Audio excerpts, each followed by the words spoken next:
Hello students, welcome to easy math for JEE. I am Ujjwal Kaushik, your friend. जो भी students IIT JEE की preparation कर रहे हैं उनके लिए हमारा चैनल बहुत यूजफुल है। आज एक क्वेश्चन है, y be the solution curve of the differential equation this which passes through the point 0 1 then what is y of 1। देखो, अगर आप यहाँ पे ध्यान से देखें तो जो हमें इक्वेशन गिवन है वो बेसिकली लीनियर फॉर्म गिवन है, dy by d x plus p of y is equal to q, जहाँ पे पी और क्यू क्या होते हैं, फंक्शन ऑफ एक्स और कांस्टेंट। तो अगर मैं यहाँ से कंपैरिजन करूं तो ये बिल्कुल मुझे क्या गिवन है, डायरेक्ट ही लीनियर फॉर्म गिवन है। तो अब लीनियर फॉर्म को सोल्व कैसे करते हैं, पहले फाइंड करते हैं इंटीग्रेटिंग फैक्टर। इंटीग्रेटिंग फैक्टर क्या होता है, e raise to P D X. ठीक है, तो अब अगर मैं यहां से इसको सोल्व करना चाहूं तो देखो इंटीग्रेटिंग फैक्टर क्या हो जाएगा, ई रेज टू पी। अब पी क्या है, पी है ये पूरा expression 2x square plus 11x plus 13 upon x की cube plus 6x square plus 11x plus 6 और इनटू में dx।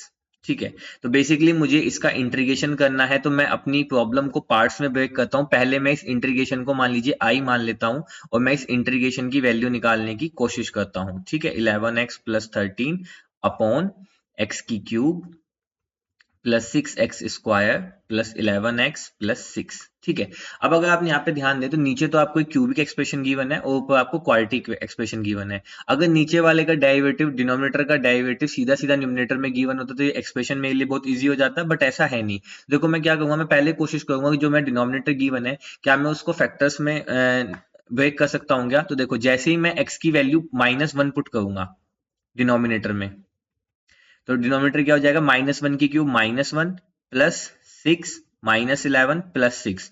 तो 6 plus 6 12 minus 12 is equal to 0, यानी कि x इज इक्वल टू -1 ने मेरे डिनोमिनेटर को सेटिस्फाई कर दिया। इट मींस x प्लस 1 क्या होगा, उसका एक फैक्टर होगा। अब अगर x प्लस 1 एक फैक्टर है तो मैं बहुत इजीली तरीके से रिमेनिंग क्वाड्रेटिक निकाल के उसके फैक्टर निकाल सकता हूं। अगर नहीं तो मैं आपको लॉन्ग डिवीजन मेथड से वो भी बता देता हूं। देखो x प्लस 1 तो मुझे पता लग गया कि जो मेरा डिनोमिनेटर है एक तो x प्लस 1 उसका फैक्टर होगा। रिमेनिंग दो कैसे निकालेंगे, पहले उसको क्वाड्रेटिक में चेंज करके। तो कैसे, देखो अब मुझे क्या चाहिए, x है, मुझे x क्यूब चाहिए, तो x स्क्वायर से मल्टीप्लाई कर दीजिए। तो यहाँ पे हो जाएगा x क्यूब ये प्लस x स्क्वायर, सब्ट्रैक्ट कीजिए माइनस, ये कैंसिल आउट, यहाँ से बचा 5x स्क्वायर प्लस 11x। ठीक है, अब मुझे जरूरत है तो मैं करता हूँ प्लस के 5x से मल्टीप्लाई, तो ये हो जाएगा 5x square plus 5x minus minus, तो यहाँ से बचा 6x प्लस 6। तो देखो अब सिर्फ 6 से मल्टीप्लाई करूंगा तो यहाँ पे आ जाएगा 6x प्लस 6 माइनस माइनस, तो ये कैंसिल। तो यानी कि जो इसको, ये जो एक्सप्रेशन था मेरा x की cube plus 6x square plus 11x, एक तो इसका फैक्टर हुआ x प्लस 1 और एक दूसरी क्वाड्रेटिक इक्वेशन आई x square plus 5x plus 6। अब इसके भी फैक्टर कर लेते हैं, तो x square plus 3x plus 2x plus 6। तो यहां से x अगर मैं कॉमन ले लूं तो x प्लस 3 प्लस 2 अगर कॉमन ले लूं तो x प्लस 3, तो यहां से x प्लस 3 और x प्लस 2 ये फैक्टर आ गए।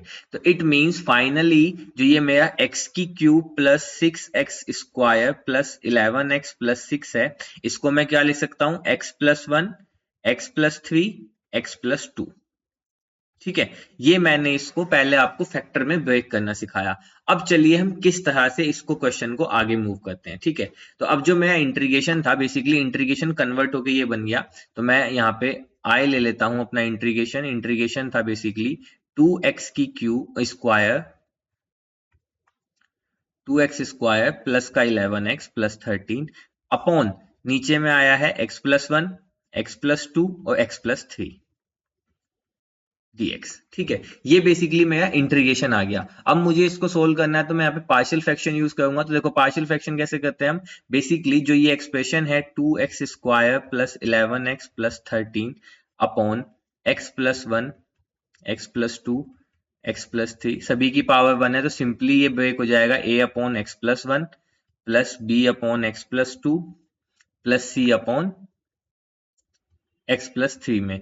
अब या तो आप ट्रेडिशनल मेथड फॉलो कीजिए, ट्रेडिशनल पाथ फॉलो कीजिए कि नीचे आप एलसीएम लीजिए, फिर a b c के कुछ x स्क्वायर के x के कांस्टेंट टर्म को कंपेयर कीजिए, लेकिन उससे टाइम ज्यादा जाएगा। तो एग्जाम में हम सीधा शॉर्ट ट्रिक यूज करते हैं। शॉर्ट ट्रिक क्या होती है, देखो ये हमारा ओरिजिनल एक्सप्रेशन है x प्लस 1, यहाँ पे भी ओरिजिनल एक्सप्रेशन है x प्लस 1, तो ये जीरो कब होगा, ठीक है, तो बेसिकली ये जीरो होगा, x प्लस 1 को इक्वल टू जीरो कब लेते हैं, देखो इसको मैं आपको बता देता हूँ कैसे करते हैं। तो x plus one is equal to 0 यानी कि x इज इक्वल टू -1।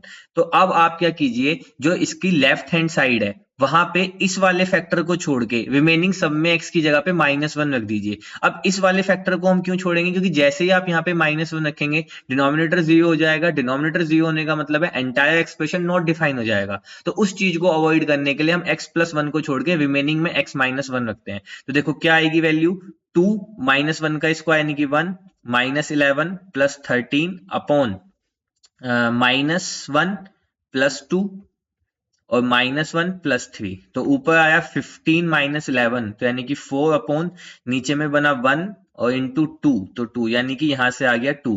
तो इससे जो मुझे एक्सप्रेशन मिलता है x प्लस वन के ऊपर क्या था, कांस्टेंट मेरा a, तो ये मेरी बेसिकली a की वैल्यू होती है। तो यहां से मेरा a आ गया 2।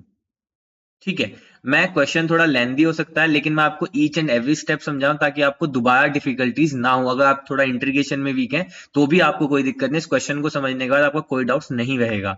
ठीक है, अब चलिए x प्लस टू पे चलते हैं। तो वही, अब ये ओरिजिनल एक्सप्रेशन इधर x प्लस टू ही है, तो ठीक है हम इसकी डायरेक्ट शॉर्ट ट्रिक से वैल्यू निकाल सकते हैं। ठीक है, अब देखो क्या करेंगे, x plus two is equal to 0, तो यानी कि x इज इक्वल टू -2।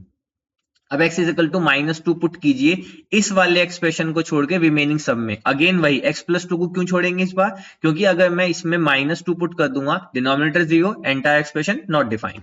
तो चलो x is equal to -2 put करते हैं लेफ्ट हैंड साइड में। तो 2 इंटू -2 का स्क्वायर 4 तो हो जाएगा 8 -22 प्लस 13 अपॉन, तो यहाँ पे -2 प्लस 1 तो यानी कि माइनस का 1 और -2 प्लस 3 तो यानी कि प्लस का 1। ठीक है, तो यहां से वैल्यू आ गई 13 और 8 यानी कि 21 माइनस 22 अपॉन -1, तो -1 अपॉन -1 1। तो यानी कि जो मेरी यहां से b की वैल्यू आ गई वो कितनी आ गई, 1। चलिए अब इसी तरह से हम c की वैल्यू फाइंड करते हैं। ठीक है, तो देखो c की वैल्यू कैसे फाइंड करेंगे, वही x प्लस 3, ओरिजिनल एक्सप्रेशन इधर x प्लस 3 है, तो x plus 3 is equal to 0 यानी कि x is equal to -3। Left hand side में पुट करते हैं तो -3 का स्क्वायर यानी कि 9 और इंटू 2 18 -33 और यहाँ पे आ जाएगा फिर प्लस का 13 अपॉन, अब -3 प्लस 1 तो यानी कि माइनस का 2, -3 प्लस 2 तो यानी कि माइनस का 1। ठीक है, तो देखो यहाँ से 18 और 13 ऐड करेंगे तो 28 31 31 माइनस 33 तो माइनस का 2 और नीचे में आया प्लस का 2 तो यहाँ से आ गया माइनस का 1। तो इसके ऊपर कांस्टेंट था तो यानी कि सी कांस्टेंट क्या था, सी, तो सी की वैल्यू कितनी आ गई, माइनस का 1। तो डायरेक्ट देखो अब मेरे को पार्शियल फ्रैक्शन के एबीसी की वैल्यू पता लग गई है, तो अब मेरे लिए एक्सप्रेशन बहुत ज्यादा इजी हो गया है। तो चलो अब क्या बन गया इंटीग्रेशन, तो इंटीग्रेशन था मेरा ये, तो इसकी जगह पे मैं क्या लिख सकता हूँ, जो इंटीग्रेशन था 2x square plus 11x plus 13 upon x plus 1 x plus 2 and x plus 3। तो इसकी जगह पे लिख सकते हैं हम a की वैल्यू कितनी आई थी 2, तो 2 upon x plus 1 integration dx plus b की वैल्यू कितनी आई थी 1, तो 1 upon x plus 2 dx plus c की वैल्यू कितनी आई माइनस का 1, तो माइनस का 1 अपॉन x प्लस 3 इंटू में आ गया आपका dx। ठीक है, चलिए तो अब इसको सोल्व करते हैं। तो यहां से आ जाएगा बेसिकली 2 कांस्टेंट 1 अपॉन x का log x plus 1 plus log x plus 2 minus यहाँ पे आ गया log x प्लस 3। तो बेसिकली ये आ गया। इसको सोल्व करने के बाद लॉगरिथम की प्रॉपर्टी यूज करते हैं तो ये हो जाएगा log x प्लस 1 का square plus log x plus 2 minus log x plus 3। ठीक है, तो देखो log a plus log b क्या होता है, log a इंटू b, तो ये हो जाएगा log x प्लस 1 का square into log x plus 2। ठीक है, माइनस log x प्लस 3। अब देखो log a minus log b क्या होता है, log a by b, again कुछ नहीं है, लॉगरिथम की ही प्रॉपर्टी यूज कर रहे हैं हम। तो ये हो गया log x प्लस 1 का square into x plus 2 upon x plus 3। ठीक है, अगर किसी को नहीं समझ में आया है तो मैं यहाँ पे साइड में लिख देता हूँ, हमने बेसिकली ये प्रॉपर्टी यूज की है, log a plus log b क्या होता है, log ab। ये कहाँ पे यूज की, इस जगह पे जो हमने ये log a plus log b को log ab लिखा है। दूसरा हमने एक प्रॉपर्टी यूज की है log a minus log b is equal to log a by b। ये हमने कहाँ पे यूज की, इस स्टेप पे log a minus log b को log a बाई b लिखा। तो इसका इंटीग्रेशन बेसिकली ये आया। अब ये इंटीग्रेशन हम सोल्व क्यों कर रहे थे, x प्लस 1 का स्क्वायर x प्लस क्योंकि हम यहाँ से इंटीग्रेटिंग फैक्टर निकाल रहे थे। ठीक है, तो आ जाते हैं अब अपने क्वेश्चन पे वापस। तो देखो, तो इसको सोल्व करने के बाद क्या आया, e की पावर, इस इंटीग्रेशन को सोल्व करने के बाद क्या आया, log x प्लस 1 का स्क्वायर x प्लस 2 और डिनोमिनेटर में क्या आया, x प्लस 3।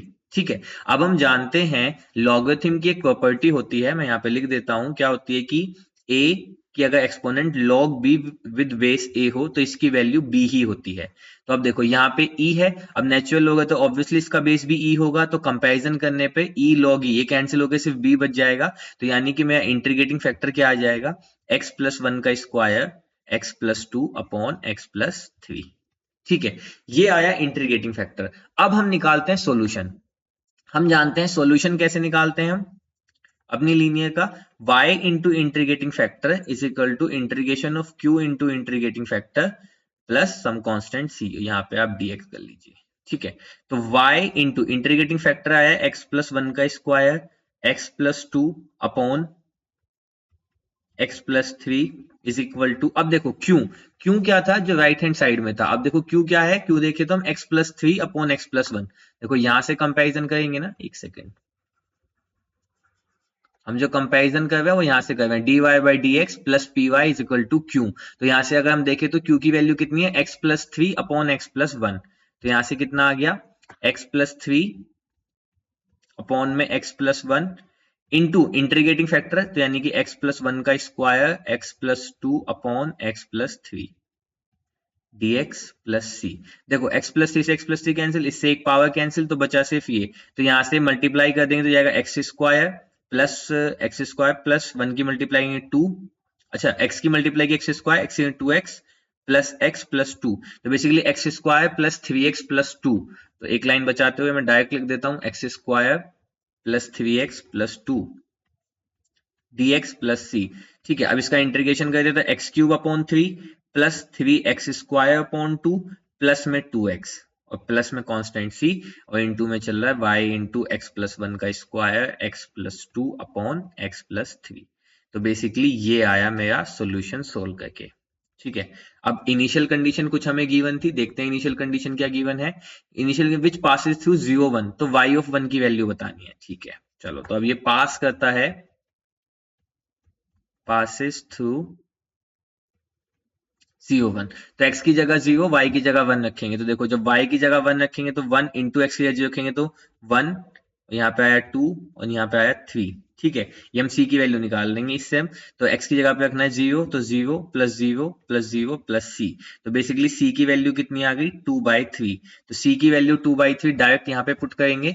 ठीक है, तो मैं एक स्टेप बचाते हुए डायरेक्ट यहाँ पे c की जगह पे 2/3 लिख देता हूँ, कलर अलग ही रहने देता हूं ताकि आपको 2/3 कहां से आया है, इस c की वैल्यू को मैंने यहाँ पे पुट किया है। और मुझे अब क्या निकालना था, बेसिकली y ऑफ 1 निकालना था, तो यानी कि at x is equal to 1 पे वैल्यू निकालनी है। तो चलिए at x is equal to 1 पे देखते हैं, y ऐसे x इज इक्वल टू 1 रखेंगे तो 1 प्लस 1, तो 2 का स्क्वायर यानी कि 4 इंटू 1 प्लस 2 यानी कि 3 अपॉन 1 प्लस 3 यानी कि 4 is equal to 1/3 plus 3/2 plus 2 plus 2/3। ठीक है, तो यहां से इससे ये कैंसिल हुआ, तो 3y is equal to, LCM ले लीजिए 6, तो 3 2 जा 6, 2 3 जा तो 9, 1 6 जा तो 12, 3 2 जा तो 4, तो बेसिकली यहां से कितना आया, 12 और 9 21 और 4 25 और 2, तो ये हो जाएगा 27/6। तो अगर मैं इसको कैंसिल आउट करूं तो बेसिकली ये हो गया 3y is equal to 27/6, 3y is equal to 27/6। इस 3 से पहले कैंसिल कर देते हैं तो यहाँ पे बच जाएगा 9, तो यानी कि 9/6, 3 से कैंसिल करेंगे तो 3/2। तो बेसिकली जो हमारा फाइनल आंसर आया that is 3/2। I hope you are able to understand the video. If you have still doubt, you can ask to me into the comment box. Thank you very much. Please subscribe the channel. Be happy.